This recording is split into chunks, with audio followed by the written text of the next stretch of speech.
अस्सलाम वालेकुम class, welcome to online classes. तो बच्चों, लास्ट लेक्चर में हमने टू प्रॉब्लम्स की थी, 14.1 एंड 14.2।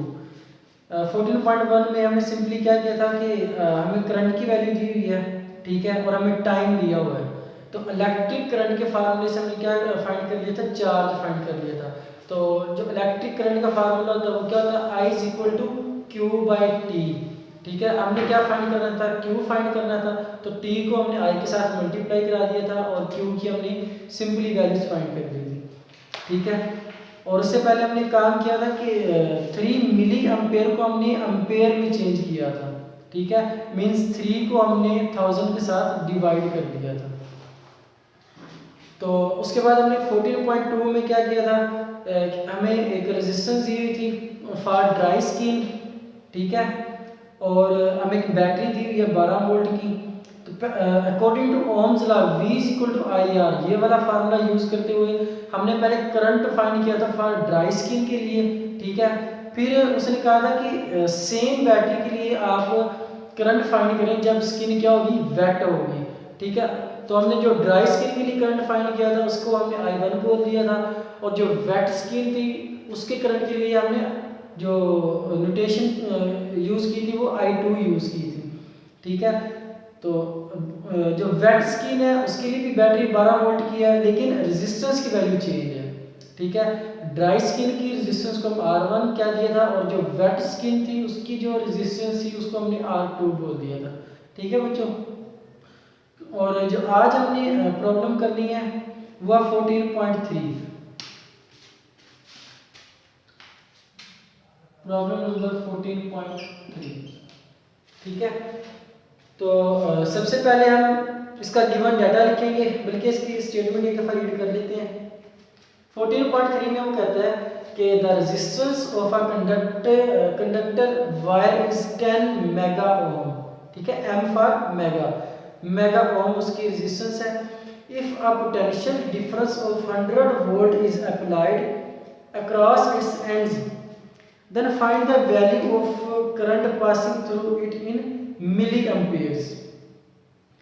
तो उसने हमें रेजिस्टेंस की वैल्यू दी हुई है, वोल्टेज दिया हुआ बैटरी का, और हमने फाइंड क्या करना है, करंट फाइंड करना है।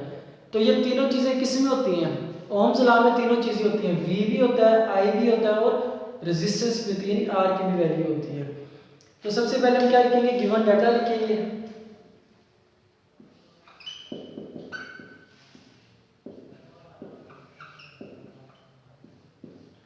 बच्चों, रेजिस्टेंस की वैल्यू कितनी है, 10 mega ohm. Resistance is equal to 10 mega ohm. ठीक है, अब मेगा ओम रेजिस्टेंस का ऐसा यूनिट नहीं है, हमने मेगा ओम को सिंपल ओम में कन्वर्ट करना है। अब हमें पता है कि जो मेगा होता है, यानी कि 1 मेगा इज इक्वल टू 10⁻⁶। ठीक है, 1 मेगा की जो वैल्यू होती है वो किसके इक्वल होती है, 10⁻⁶ के इक्वल होती है।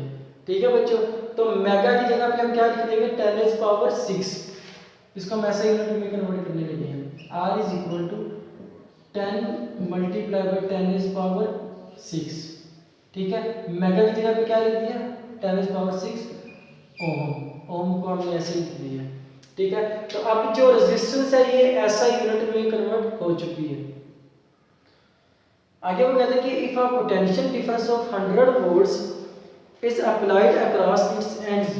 ठीक है, पोटेंशियल डिफरेंस की वैल्यू से दी हुई है, यानी कि V की बात कर रहे हैं, V is equal to 100 volt. ठीक है, 100 वोल्ट को मैं लिख सकता हूँ 10⁻² वोल्ट। ठीक है, साइंटिफिक नोटेशन में मैंने 100 को क्या लिख दिया, 10⁻² वोल्ट। उसके बाद वो कहते हैं कि then find the value of current passing through it in milliamperes. जो हमने करंट फाइंड करना है वो हमने मिली एम्पेयर्स में फाइंड करना है। ठीक है, तो हमने फाइंड क्या करना है, करंट फाइंड करना है, आई की वैल्यू हमने फाइंड करनी है। ठीक है बच्चों, इसका सॉल्यूशन स्टार्ट करते हैं।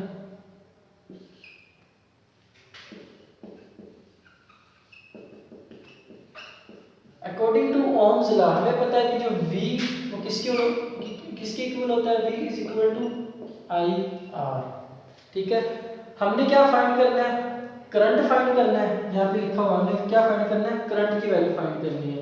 तो करंट को जब हम फाइंड करेंगे तो सबसे पहले इसको हम सेपरेट करेंगे। ठीक है, आर इधर मल्टीप्लाई हो रहा है करंट के साथ, तो आर इधर आके क्या हो जाएगा, डिवाइड हो जाएगा। Means V over R is equal to I. ठीक है, अब जो करंट की वैल्यू ये क्या हो चुकी है, सेपरेट हो चुकी है। अब क्या करें, सिंपली वैल्यूज पुट कर देते हैं। V की वैल्यू कितनी है, 10 पावर 2, 10 पावर 2। R है, R की वैल्यू कितनी है, इसको हमने ऐड नहीं किया। ये 10 पावर कितनी है, 1 है, और ये 10 पावर कितनी है, 6 है।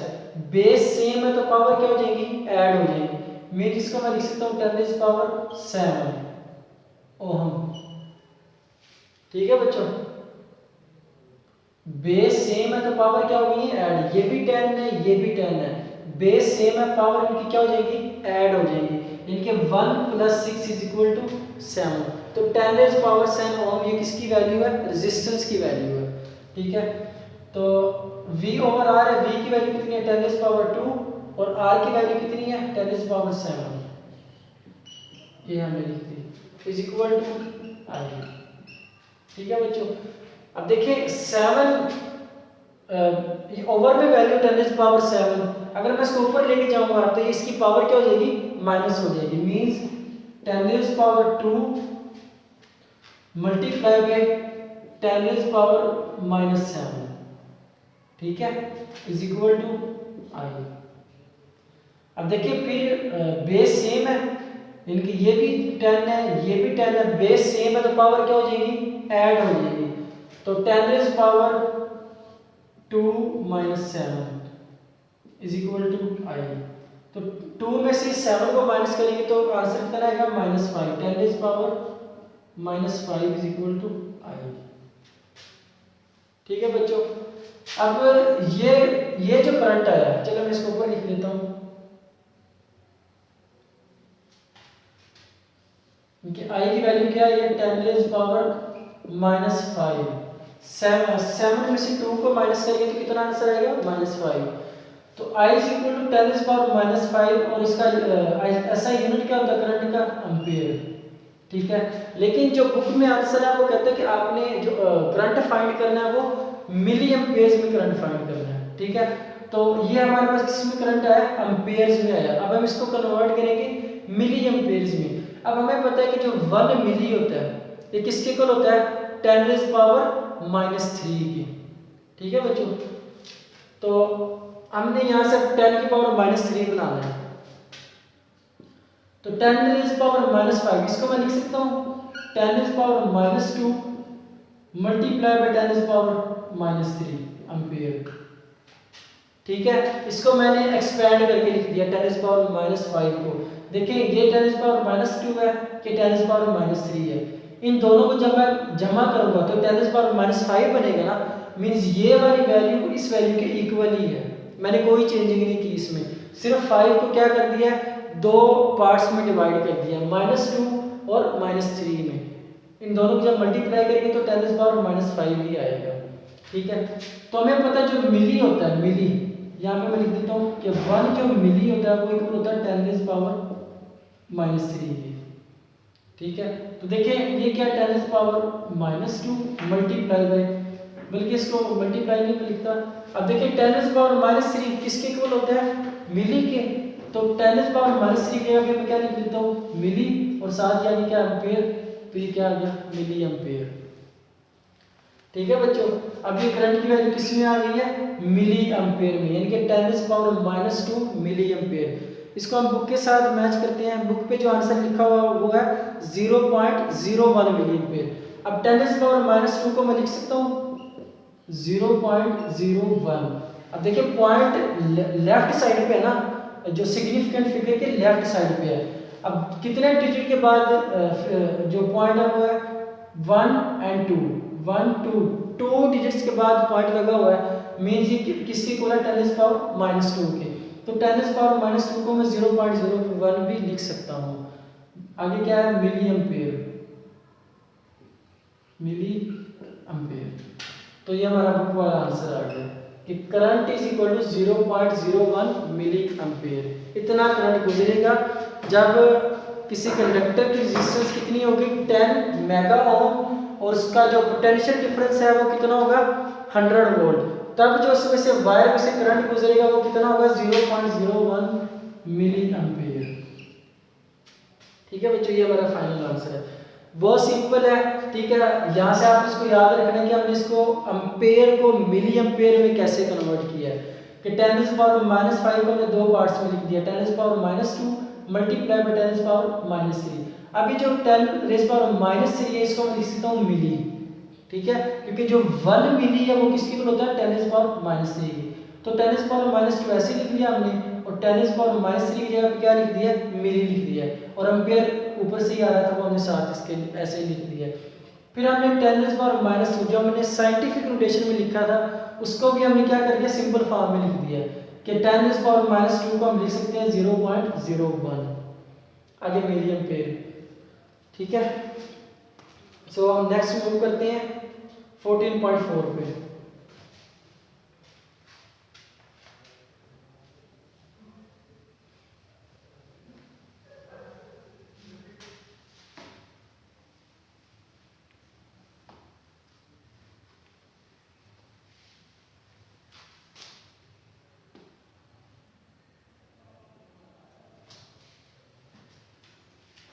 इन 14.4 वो कहता है कि by applying a potential difference of 10 volt across a conductor a current of 1.5 ampere passes through it, how much energy would be obtained from the current in 2 minutes. ठीक है बच्चे, 14.4 की स्टेटमेंट है ये, ठीक है, जिसमें वो कहता है कि by applying the potential difference of 10 volt कि जब किसी कंडक्टर के अक्रॉस हम जो पोटेंशियल है वो 10 वोल्ट का अप्लाई करते हैं और उसमें से करंट कितना गुजरता है 1.5 एम्पीयर। ठीक है, how much energy would be obtained कि जब 1.5 एम्पीयर का करंट वायर में से गुजरेगा तो उसमें से कितनी एनर्जी रिलीज होगी। ठीक है, कितनी देर में, करंट को जो टाइम लगता है वो कितना लगता है 2 मिनट्स।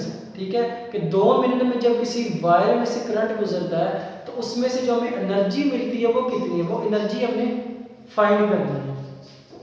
ठीक है, तो सबसे पहले क्या लिखेंगे गिवन डाटा लिखेंगे।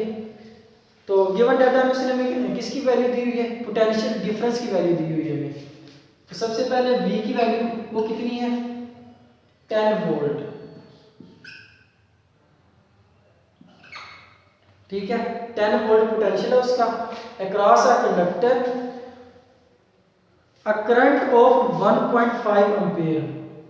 ठीक है, करंट की वैल्यू दी हुई है I is equal to 1.5 ampere. उसके बाद हमें उसने टाइम की वैल्यू दी हुई है कि इतने करंट को गुजरने के लिए कितना टाइम लगता है 2 मिनट लगते हैं। अब मिनट क्या है ऐसा यूनिट नहीं है, हमने मिनट को किस में कन्वर्ट करना है सेकंड्स में कन्वर्ट करना है। तो टाइम कितना है 2 मिनट। ठीक है, और 2 मिनट में कितने सेकंड होते हैं 120 सेकंड, यानी कि 2 multiply by 60 is equal to 120 second. ठीक है बच्चों, 2 मिनट में कितने सेकंड होते हैं 120 सेकंड होते हैं। हमने फाइंड क्या करना है, हमने एनर्जी फाइंड करनी है कि जब 10 वोल्ट का पोटेंशियल अप्लाई करें किसी कंडक्टर के क्रॉस 1.5 एम्पीयर करंट पास करें 2 मिनट में, तो उससे जो हमें एनर्जी मिलेगी वो हमने फाइंड करनी है। तो हमने फाइंड क्या करना है एनर्जी फाइंड करनी है, और एनर्जी को किससे, एनर्जी का सिंबल क्या है W। ठीक है, एनर्जी को हम W से रिप्रेजेंट करते हैं, W is a symbol used for energy. तो देखिए बच्चे इसका सॉल्यूशन स्टार्ट करते हैं।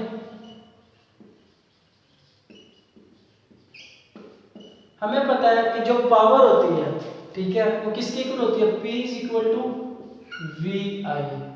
ये पावर का फार्मूला है P is equal to VI। ठीक है बच्चों, ये पावर का फार्मूला है। ये टॉपिक जो था ये स्मार्ट सिलेबस की वजह से स्किप हो गया, ठीक है। तो स्मार्ट सिलेबस में जो टॉपिक स्किप हुआ उसमें ये फार्मूला लिखा हुआ P is equal to VI। लेकिन हमने 9th क्लास में ये भी पढ़ा था कि जो पावर होती है, power is a rate of doing work, कि वर्क करने की जो शरह होती है, वर्क करने का जो रेट होता है उसको हम क्या बोलते हैं, पावर बोलते हैं, ठीक है। तो हमने वहां पे पावर का फार्मूला क्या पढ़ा था 9th क्लास में, कि power is equal to rate of doing work, यानी कि W/T। ये क्या होता है, T for time and W for work, कि rate of doing work is called power. तो ये भी क्या होती है, पावर होती है। और ये भी फार्मूला हमने पढ़ा है कि P is equal to VI। ये भी पावर है, ये भी पावर है। तो इस P की जगह पे मैं ये वाला फार्मूला लिख सकता हूँ W/T। तो हम इस P की जगह पे वो वाला फार्मूला लिख देते हैं। हमें पता है कि जो पावर होती है वो किसकी ऊपर होती है, रेट ऑफ डूइंग वर्क, ठीक है। यानी कि work done per unit time is called power.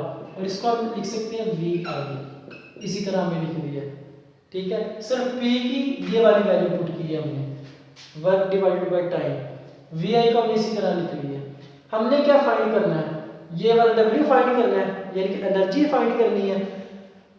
Energy and work ये क्या है, सेम क्वांटिटी है, इनमें कोई फर्क नहीं है। एनर्जी को भी हम जॉल्स में मेजर करते हैं और जो वर्क है, वर्क को भी हम जॉल्स में मेजर करते हैं। दोनों स्केलर क्वांटिटीज हैं, ठीक है, इनमें कोई फर्क नहीं है।